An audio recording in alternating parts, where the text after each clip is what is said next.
A profound quiet descended upon the music world when the smoothest voice in hip-hop was suddenly silenced.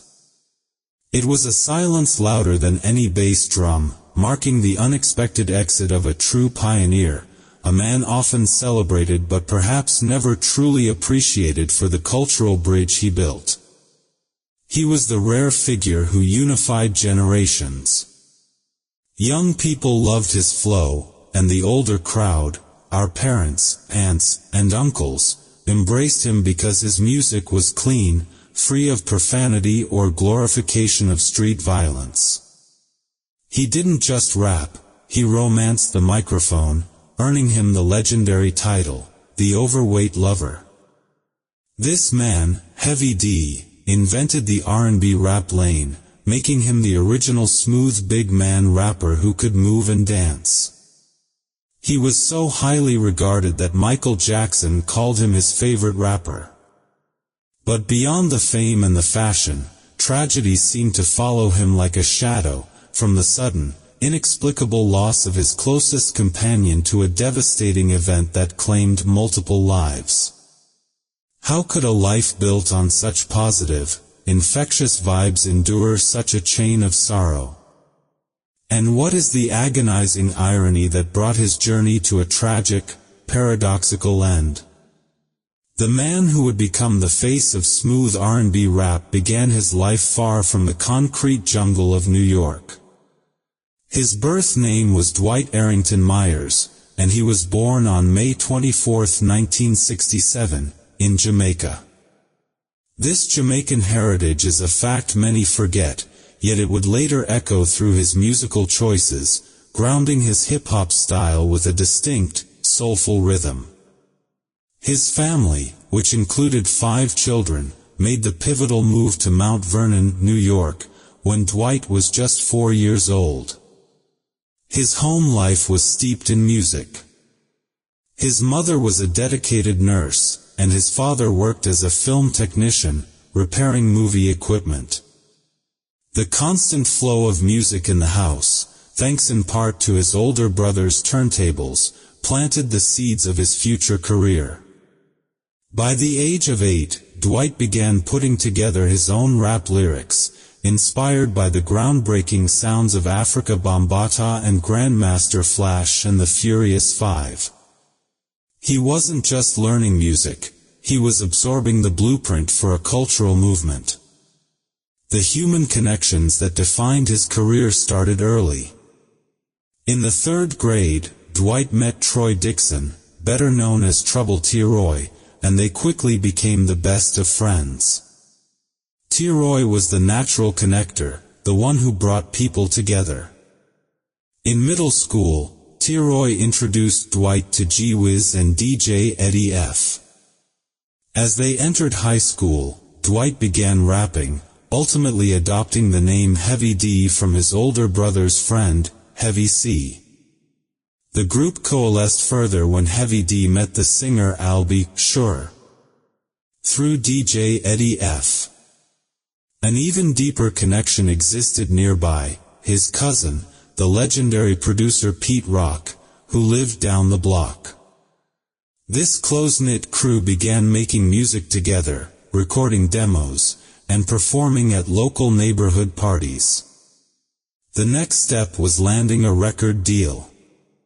Relying on the old method of reading album credits to find industry contacts, they targeted Def Jam Records. Dwight called the Def Jam office, hoping to speak with Russell Simmons. Instead, Andre Harrell, then the vice president and general manager at Rush Management, picked up. Harrell set up a meeting with Simmons, but the audition did not go as planned. Russell Simmons passed on the group, bluntly stating that Heavy D was too fat, and that nobody wanted to sign a fat rapper. This initial rejection could have crushed a lesser artist, but it became the catalyst for a much bigger story. Andre Harrell, who believed in Heavy D's talent and star power, soon left Def Jam. He started his own label, Uptown Records, through MCA Records. The very first act he signed was Dwight's group, now officially formed as Heavy D and the Boys. Harrell advised Heavy D to add 2 dancers for the stage show, so Heavy D brought in Trouble T-Roy and G-Wiz, with DJ Eddie F taking the role of the group's dedicated DJ. The path to success required sacrifice. Heavy D and T-Roy dropped out of school at age 17, while G-Wiz and DJ Eddie F completed their high school education. Uptown Records quickly started making noise. In 1986, Harrell released the compilation album Uptown Is Kickin' It. Heavy D had the first verse on the lead single, but it was the track, Mr. Big Stuff, that convinced everyone he was destined for stardom. Sampling Gene Knight's R&B hit, Mr. Big Stuff, appealed to both the younger and older generations. On October 27, 1987, Heavy D and the Boys released their debut album, Living Large. It reached number 10 on the top R&B/hip-hop albums chart. The album was a classic, later selected as one of the Source's 100 best rap albums ever. The breakout hit, produced by Marley Marl, was The Overweight Lovers in the House. With that single, Dwight Arrington Myers solidified his identity. He wasn't just a rapper, he was the overweight lover, a persona that was cool, smooth, and romantic. He was praised for pioneering a clean style of hip-hop that appealed to everyone, cementing his status as a true R&B rap pioneer. He was building a legacy, one smooth track at a time. With the success of their debut, Heavy D and the Boys swiftly moved to solidify their status.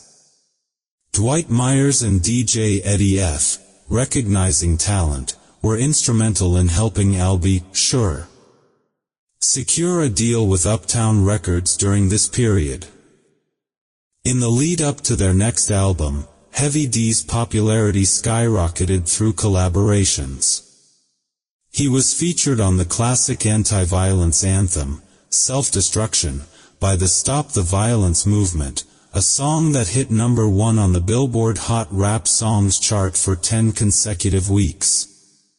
His reputation as a smooth, positive force in hip-hop was cemented. He soon connected with Janet Jackson at her birthday party, leading to his feature on the number 1 hit remix, Alright. He was also featured on Levert's number 1 single, Just Coolin'. This relentless output proved his versatility and appeal across multiple genres. He truly was a pioneer, defining what modern R&B rap pioneer meant. On June 12, 1989, the group released their second album, Big Time. It was a certified classic, hitting number 1 on the top R&B/hip-hop albums chart and earning platinum status, selling over 1 million copies. The album contained hits like, We Got Our Own Thing, Somebody For Me, featuring Al-B Sure, and Girls, The Girls They Love Me. Actress and choreographer Rosie Perez even helped them with some dance moves for the album and toured with the group. The Overweight Lover was now a cultural force, winning a Soul Train Music Award and an NAACP Image Award that year. His influence transcended the stage. Heavy D possessed a keen business sense and a massive heart for mentoring. In 1990, a young Sean Combs, now known as Diddy, essentially begged Heavy D for an internship at Uptown Records. Heavy D was the one responsible for getting Diddy that job, putting him directly in the music industry game. When the R&B group Jodeci came to Uptown Records seeking a deal, Heavy D applied immediate pressure on Andre Harrell, stating, if you don't sign them, he was going to get them signed somewhere. That ultimatum sealed Jodeci's deal. Furthermore, years earlier in 1986, He was the first to give advice to the founders of Rough Riders, telling them they needed to focus on one great artist, which turned out to be the late, great DMX. He was a true mentor, using his clout to open doors for other black artists. In what is perhaps the greatest testament to his unique artistry, Heavy D received a call from the king of pop himself, Michael Jackson. Jackson wanted him to be featured on the song Jam for his Dangerous album. Heavy D initially thought it was a prank until Quincy Jones confirmed the request. The studio session was surreal. Heavy D recounted that Michael Jackson arrived in a disguise, specifically, as a big fat white guy. This bizarre detail illustrated Jackson's desire for anonymity, even with collaborators. Despite not initially loving the unfinished beat, Heavy D eventually laid down his verse when producer Teddy Riley completed the final touches. The song, Jam, went on to hit number 1 on the U.S. dance single sales chart. By 1995, the pinnacle of his business career arrived. When Andre Harrell departed Uptown Records to become CEO of Motown, Heavy D stepped up. Dwight Myers became the president and CEO of Uptown Records, making him the first rapper ever to become head of a major record label.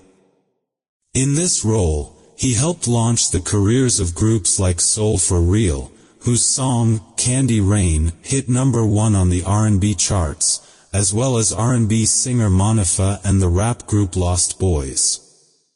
He wasn't just an artist, he was a mogul, a groundbreaking force who leveraged his creativity and vision to become a successful executive, further defining his position as an R&B rap pioneer. Just as Heavy D was ascending to the peak of his commercial and creative power, a profound sorrow began to cast a long shadow over his life, starting with the loss of the man who had been the foundation of his group.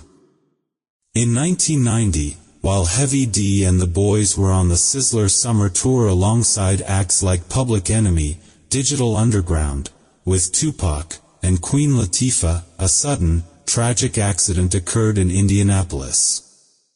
After their performance, the group members were walking down an elevated ramp outside the Market Square Arena. As they engaged in playful horseplay, someone rolled a trash can down the ramp.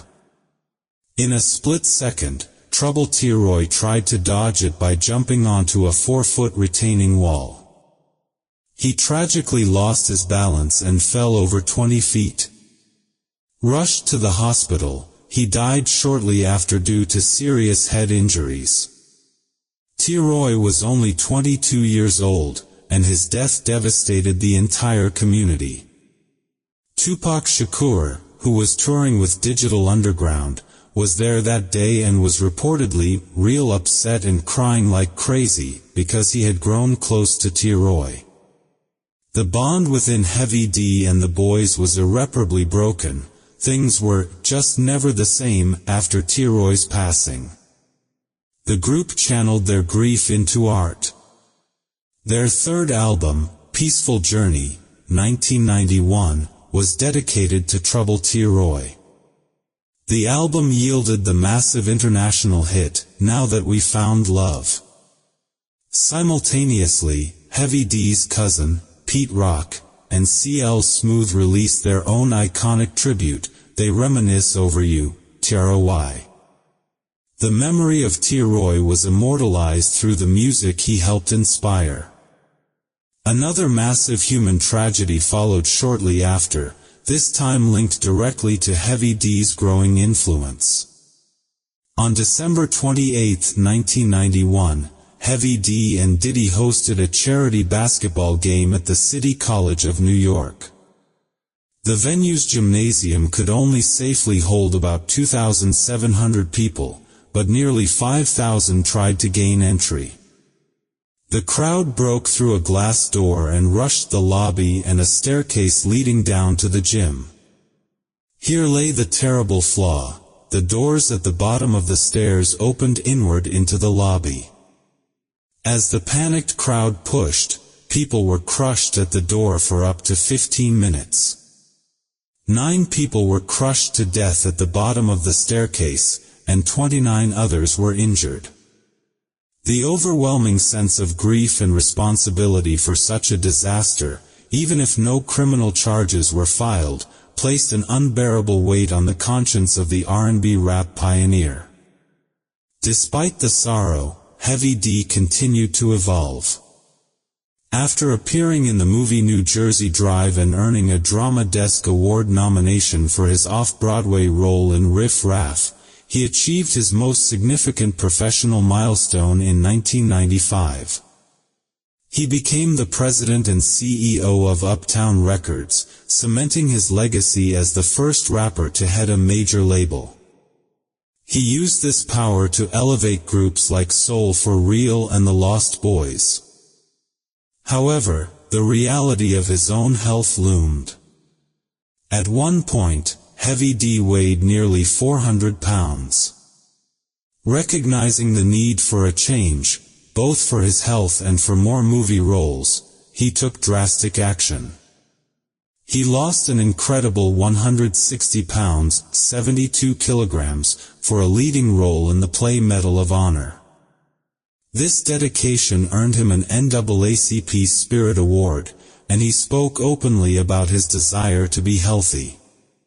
He then transitioned into a final creative phase, releasing his third solo album, Vibes, in 2008.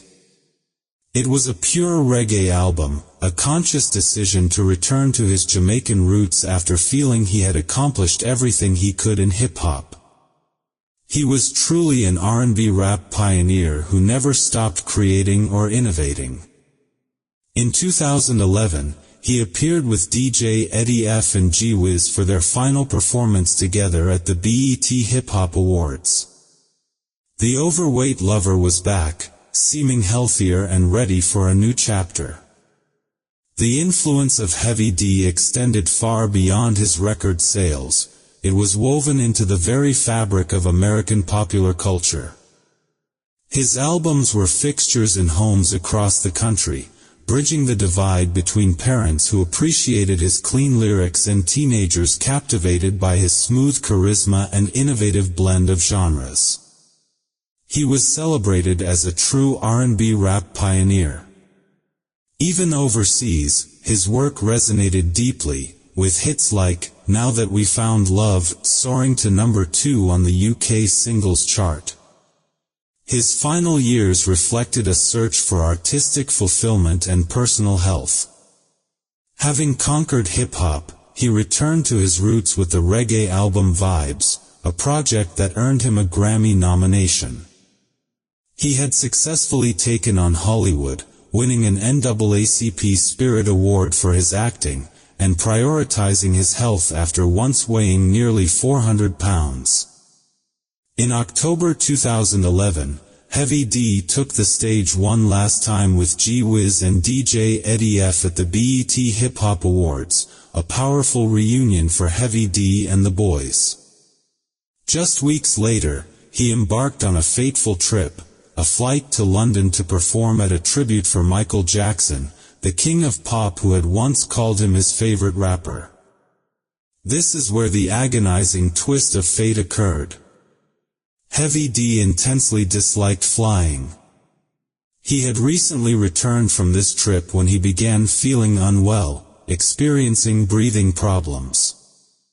On November 8, 2011, he collapsed in an exterior hallway of his Beverly Hills apartment building.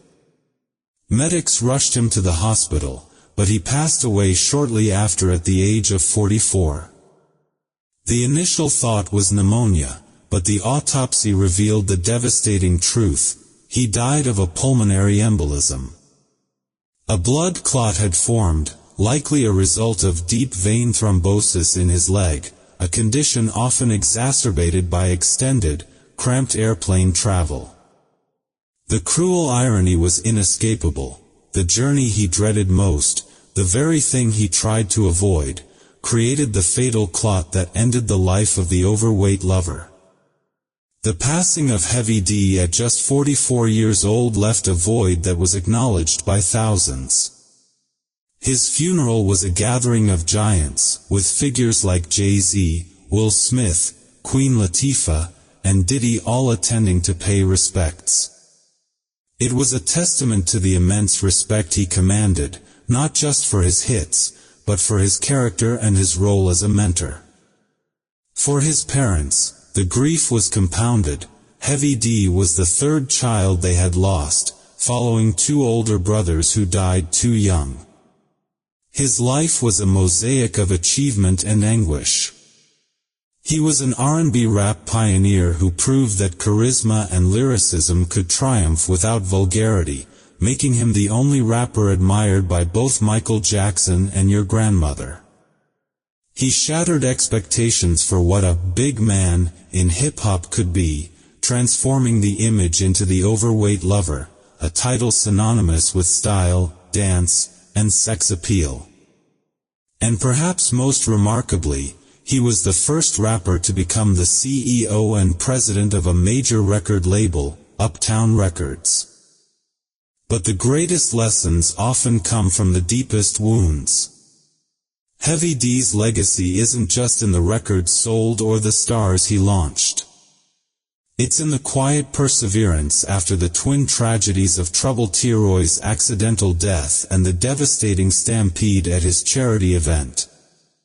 It's in the dedication to shed 160 pounds for his health and craft. He didn't need to be defined by his weight, or by the byproducts of a life lived large, like the fatal pulmonary embolism caused by a flight he hated. His ultimate freedom came from embracing his roots, switching gears entirely to reggae music with the Vibes album. Today, his spirit lives on, honored by a peaceful journey sculpture and a park in Mount Vernon named after Heavy D and the boys. He taught us that kindness and smoothness can be the most potent force in a tough industry. He reached the heights of fame and influence, all while staying true to his authentic self. If the unexpected and heartbreaking irony of his final moments, succumbing to the very thing he sought to avoid, reminds you of a time when fate delivered a cruel twist, write Amen below. Let the voice of the overweight lover continue to inspire the next generation of pioneers. We read every comment. Please like this video and subscribe to the channel so we can continue to share the untold stories of our community's legendary figures.